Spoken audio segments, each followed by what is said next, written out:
السلام علیکم ورحمۃ اللہ وبرکاتہ۔ آج کا موضوع ہمارا بیمہ پالیسی کی طرح پاک قطر فیملی تکافل اور داود تکافل میں پالیسی لینے کو شرعاً ناجائز اور حرام سمجھتے ہیں۔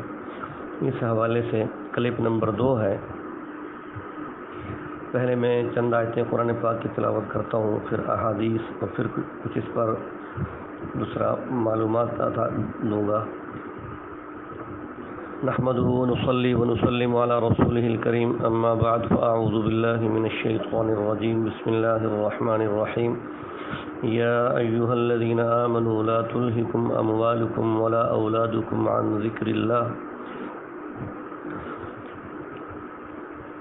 سورۃ المنافقون آیت نمبر 9 ہے اس کی۔ وقال اللہ تعالی انما اموالکم واولادکم فتنہ۔ سورۃ تغابن ہے، آیت نمبر اس کی 15 ہے۔ وقال رسول اللہ صلی اللہ علیہ وسلم ان لکل امۃ فتنۃ وفتنۃ امتی المال۔ وقال رسول اللہ صلی اللہ علیہ وسلم الا فاتقوا الدنیا واتقوا النساء۔ وقال رسول اللہ صلی اللہ علیہ وسلم ان الدنیا حلوۃ خضرۃ وان اللہ تعالی مستخلفکم فیہا فینظر کیف تعملون۔ فاتقوا الدنیا واتقوا النساء۔ صحیح مسلم کتاب الرقاق باب اکثر اہل الجنہ الفقراء، حدیث نمبر 2742۔ مختصراً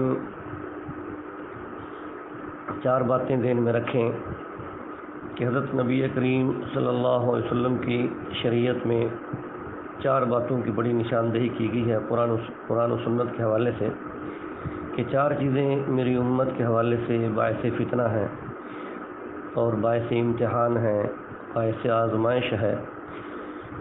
اس میں پہلی نمبر پہ جو فرمایا کہ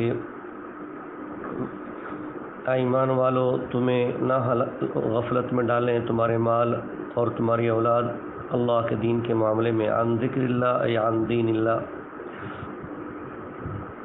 تو اولاد اور مال، ان کی وجہ سے مال کی محبت میں، اولاد کی محبت میں آدمی دین سے دوری اختیار کرتا ہے۔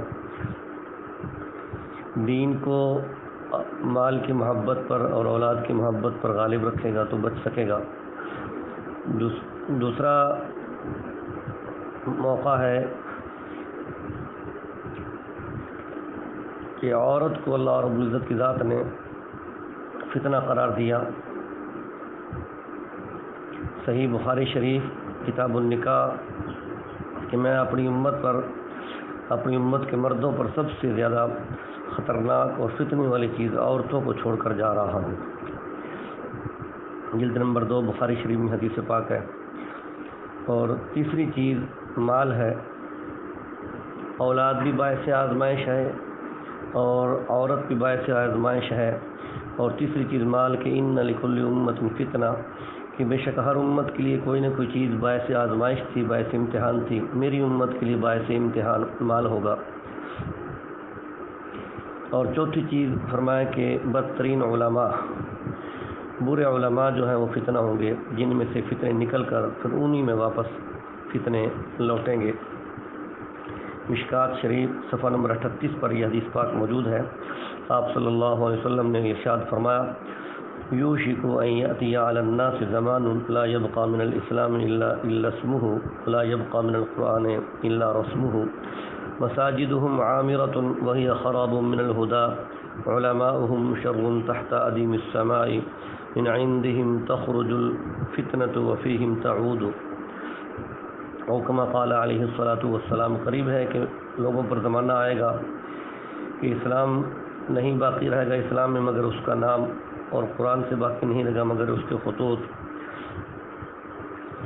ان کی مسجدیں آباد ہوں گی بظاہر، لیکن حقیقت میں ہدایت کے اعتبار سے خراب ہوں گی، اور ان کے علماء آسمان کی چھت کے نیچے بدترین ہوں گے، انہی کے پاس سے فتنے نکلیں گے اور انہی میں ہی لوٹیں گے۔ تو علماء بھی امت کے لیے دوسرا فتنہ بنیں گے اور آزمائش بنیں گے۔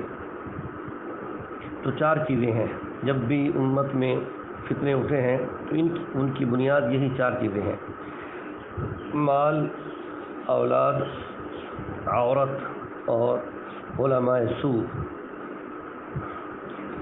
تو آپ صلی اللہ علیہ وسلم بذات گرامی نے اس سلسلے میں جو ہدایات دی ہیں ان ہدایات کو سامنے رکھا جائے تو بہت فائدہ ہوگا۔ احادیث میں آپ صلی اللہ علیہ وسلم نے بڑی وضاحت سے فرمایا: یحرم ابن آدم ویشب منہ اثنان، الحرص علی المال والحرص علی العمر، کہ آدم کا بیٹا بوڑھا ہو جاتا ہے لیکن اس کی دو چیزیں جوان ہو جاتی ہیں، ایک تو مال کی حرص کہ زیادہ مال ہونا چاہیے مجھ پر، اور دوسری عمر کے اوپر حرص کہ میری عمر لمبی ہو۔ مشکات شریف صفحہ 449۔ اسی طریقے سے حضرت جابر رضی اللہ تعالیٰ عنہ کی روایت ہے کہ پیغمبر دو عالم صلی اللہ علیہ وسلم نے ارشاد فرمایا کہ ان اخوف ما اتخوف علی امتی الهوى وطول الامل، کہ یقیناً مجھے اپنی امت کے اوپر سب سے زیادہ جس چیز کا ڈر ہے اور جس چیز سے میں ڈر رہا ہوں وہ دو چیزیں ہیں، ایک تو خواہش نفس، نفسانی خواہشات کے پیچھے لگ جائیں گے، اور دوسرا لمبی عمر کی آرزو لے لیں گے۔ فاما الهوى فیصد عن الحق، باہر کے نفس کی خواہش تو یہ حق بات سے بندے کو روک دیتی ہے، حق بات کہنے سے روکتی ہے، حق بات قبول کرنے سے روکتی ہے، اور اگر غلط کوئی بات نکل جائے تو اس سے رجوع کرنے سے بھی روکتی ہے۔ واما طول العمل، اور باہر کے لمبی عمر کی امید لگا کے بیٹھنا تو یہ فینسی الاخرۃ، یا آخرت کو بھلا کے رکھ دیتی ہے۔ مشکات شریف صفحہ 444۔ پیغمبر دو عالم صلی اللہ علیہ وسلم نے ارشاد فرمایا: اتقوا الحرام فی البنیان فانہ اساس الخراب۔ یہ بھی مشکات شریف صفحہ 444 پر ہے کہ حرام سے بچو تعمیر میں، بنیاد میں، تعمیر میں حرام مال کو لگانے سے بچو، فانہ اساس الخراب، کہ یہ خرابی کی بنیاد ہے۔ وہ ظاہری تعمیر ہے یا وہ باطنی تعمیر ہے، اولاد کی پرورش پر حرام مال لگایا جا رہا ہے۔ اسی طریقے سے آپ صلی اللہ علیہ وسلم نے ارشاد فرمایا کہ من شر الناس منزلۃ یوم القیامۃ عبد اذهب آخرته بدنیا غیرہ۔ مشکات شریف صفحہ 435، فصل ثالث، باب الظلم، کہ لوگوں میں سب سے بدترین باعتبار مقام و مرتبہ کے قیامت کے دن وہ بندہ ہوگا جس نے اپنی آخرت کو برباد کر دیا اپنے غیر کی دنیا بنانے کے لیے۔ غیروں کی دنیا بنانے کے لیے مطلب یہ ہے کہ دوستوں کی دنیا، اپنی بیوی، اپنے بچوں کی دنیا بنانے کے لیے حرام مال کو کھینچتا رہا، کماتا رہا، لیتا رہا، اور حرام مال کی طرف لوگوں کو ترغیب دیتا رہا۔ تو یہ حرام مال سے جب تک بچنے کا جذبہ پیدا نہیں ہوگا اس وقت تک حرام مال سے بندہ بچ نہیں سکتا۔ تو پہلی چیز جو بنیادی ہے وہ ہے حرام مال سے بچنے کی فکر۔ یہ اللہ سے مانگا کرے کہ اللہ حرام مال سے بچنے کی فکر نصیب فرما۔ اس پہ رحمت دو عالم صلی اللہ علیہ وسلم نے ارشاد فرمایا کہ میری امت پر ایک زمانہ آنے والا ہے، یأتی علی الناس زمان لا یبالی المرء ما اخذ منہ ام من الحلال ام من الحرام۔ صحیح بخاری شریف جلد نمبر 1 صفحہ 276، کہ لوگوں پر ایک ایسا زمانہ آنے والا ہے کہ آدمی اس بات کی پرواہ نہیں کرے گا کہ وہ جو مال لے رہا ہے وہ حلال ہے یا حرام، اور یقیناً یہ زمانہ آ جا چکا ہے، ہر طرف یہی مال کمانے کا چکر ہے، یہ نہیں دیکھتے کہ یہ مال حرام ہے یا حلال ہے، اس کو علماء حرام ہونے کا فتویٰ دے رہے ہیں، اس کے باوجود اس کے پیچھے پڑے ہوئے ہیں اس کے کمانے کے، اور وہی مال اپنی بیوی کو کھلا رہے ہیں، وہی مال خود کھا رہے ہیں، وہی مال اپنی اولاد کو کھلا رہے ہیں۔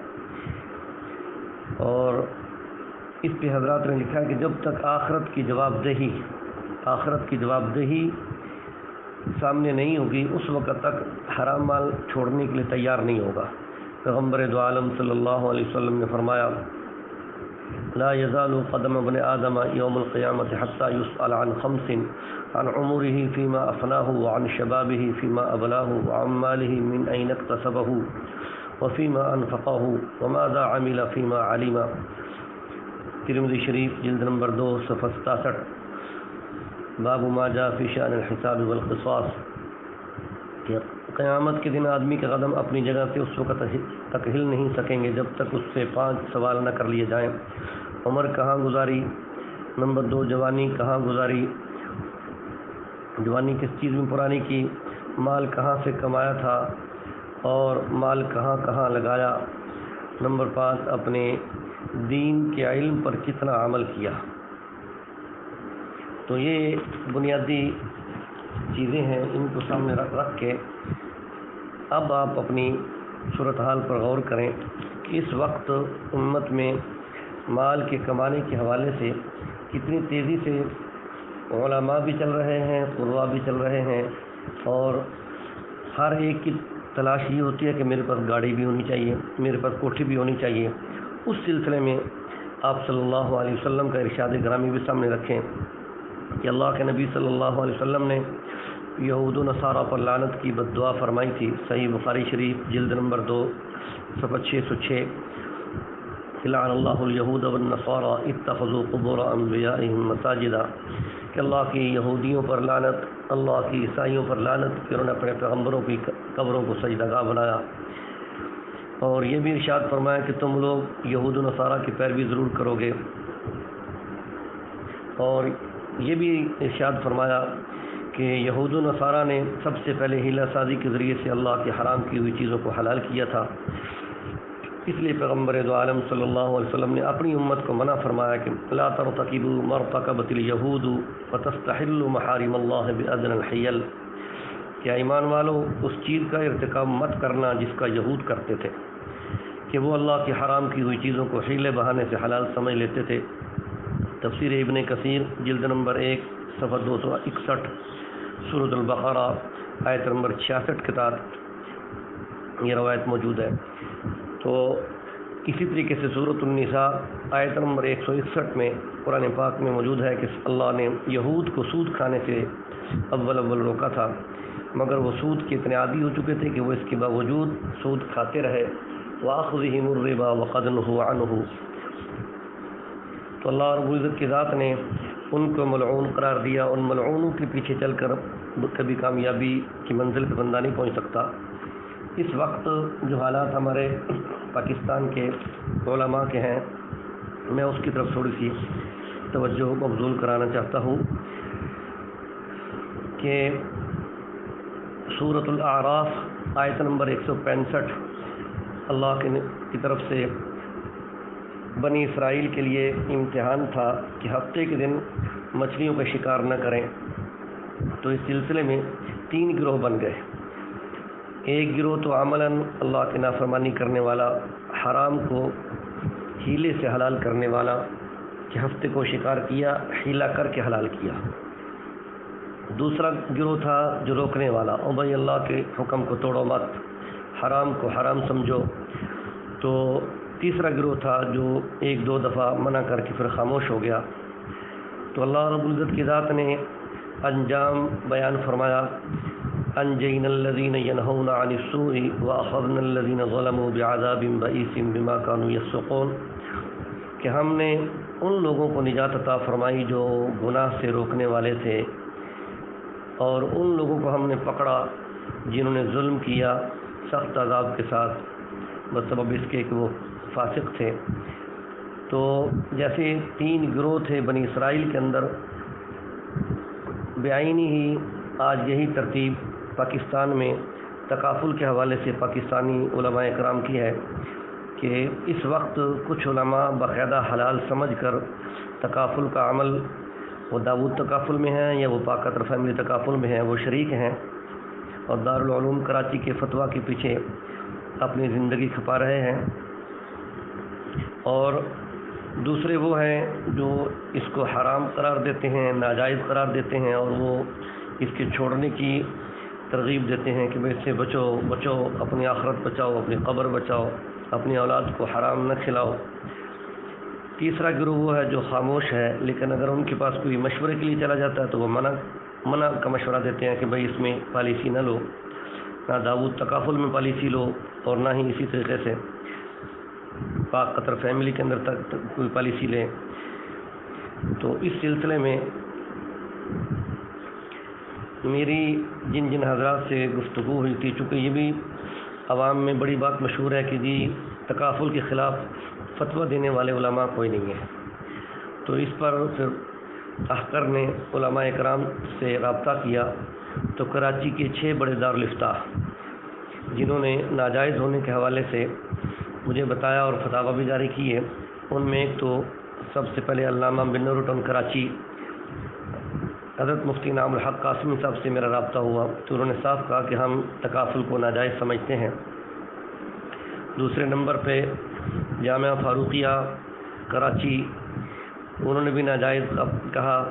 تیسرے نمبر پہ مفتی نجم الحسن امروہی فاضل محقق جامعہ یاسین القرآن کراچی، انہوں نے بھی کہا کہ تکافل ہمارے نزدیک ناجائز ہے، درست نہیں ہے۔ چوتھے نمبر پہ جامعہ خلفاء راشدین کراچی، حضرت مفتی احمد ممتاز صاحب دامت برکاتہم العالیہ نے بڑا تفصیلی فتویٰ لکھا اور ایک جز کے اوپر بحث کی اور ان کے مغالطات کو اچھے طریقے سے اس کا رد کیا، اور وہ نیٹ پر بھی موجود ہے۔ تو 5ویں نمبر پہ مفتی محمد ظفر علی خان صاحب کراچی احسن العلوم والے، انہوں نے بھی تکافل کے عدم جواز کا فتویٰ جاری کیا اور یہی رائے دی۔ تو اس طریقے سے ان علماء اکرام کی، اور چھٹے مفتی عبد الرحمن صاحب ڈیفنس کراچی والے جن کا فتاویٰ عباد الرحمن 8 جلدوں میں ہے، ان سے بھی میری ذاتی گفتگو ہوئی تو انہوں نے بھی صاف کہا کہ میں اس کو ناجائز سمجھتا ہوں۔ اسی طریقے سے لاہور کے 3 بڑے دارالافتاء جن سے میری خود بات ہوئی، حضرت ڈاکٹر مفتی عبدالواحد صاحب رحمۃ اللہ علیہ دارالافتاء و تحقیق چبرجی لاہور، حضرت سے کہ ہاں میں خود بھی حاضر ہوا 2-3 مجلسوں میں، اور حضرت سے فون پر بھی بات ہوئی تو حضرت نے صاف کہا کہ تکافل کا نظام اسلامی نہیں ہے، غیر اسلامی ہے، اور میں اس کو سود کی صورت سمجھتا ہوں، اور وہ آج تک حضرت کی بات چھپ رہی ہے۔ دوسرے نمبر پہ دارالافتاء جمیلی مفتی شیر محمد سبالوی دامت برکاتہم، حضرت نے بھی ناجائز قرار دیا۔ تیسرے نمبر پہ جامعۃ الحمید کے دارالافتاء مفتی حمید اللہ جان صاحب رحمۃ اللہ علیہ کے جانشین، انہوں نے بھی کہا کہ اس کو تکافل کو ناجائز قرار دیتے ہیں اور مفتی احمد ممتاز صاحب کے فتویٰ کی تائید کرتے ہیں۔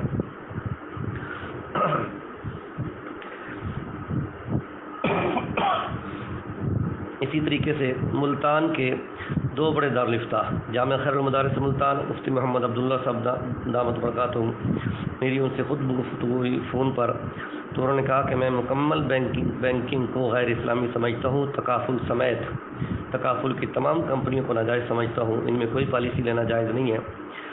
دوسرا بڑا دارالافتاء جامعہ قاسم العلوم ملتان مفتی فضل احمد صاحب زیدہ مجدہم، انہوں نے بھی یہی کہا کہ میں اس کو ناجائز سمجھتا ہوں تکافل میں پالیسی لینے کو۔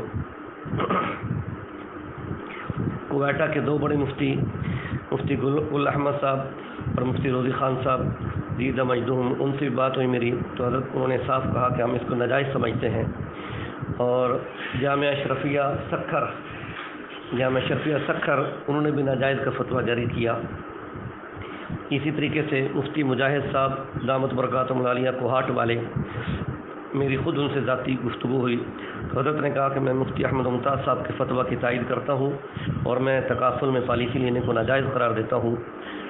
تو یہ وہ علماء ہیں جن سے میری خود ذاتی گفتگو ہوئی ہے اور انہوں نے اس کو ناجائز کا فتویٰ جاری کیا ہے۔ 3 مدرسے والوں نے صرف خاموش ہیں، وہ کہتے ہیں ہم تحریری فتویٰ تو نہیں دیتے لیکن ہم مشورہ بچنے کا دیتے ہیں کہ تکافل میں پالیسی نہ لی جائے۔ ایک جامعہ اشرفیہ لاہور، نمبر 2 جامعہ عبداللہ ابن عمر لاہور، نمبر 3 مفتی حامد حسن صاحب دارالعلوم کبیر والا ملتان، ہم تکافل سے بچنے کی رائے دیتے ہیں۔ تو بہرکیف تینوں قسمیں اس معاملے میں موجود ہیں، تو اللہ رب العزت کی ذات ہمیں حلال کو حلال سمجھنے کی توفیق دے اور حرام کو حرام سمجھنے کی توفیق دے۔ جہاں علماء اکرام کے فتاویٰ اس تحقیق کی جاری ہو چکے ہوں تو وہاں کسی قسم کی گنجائش نہیں ہے کہ اب اس کے اوپر آپ چلنا شروع کر دیں۔ اس لیے آپ تکافل کو ناجائز سمجھیں اور اپنے اولاد کو اور اپنی بیوی کو اور خود کو بھی اپنے آپ کو حلال کھانے کی اور حلال کھلانے کی کا ذہن بنائیں، اور اللہ رب العزت کی ذات کا ڈر اور تقوی اپنے دل میں پیدا فرمائیں۔ اللہ رب العزت ہم سب کے ایمان کی اور اعمال کی حفاظت فرمائیں۔ السلام علیکم ورحمۃ اللہ وبرکاتہ۔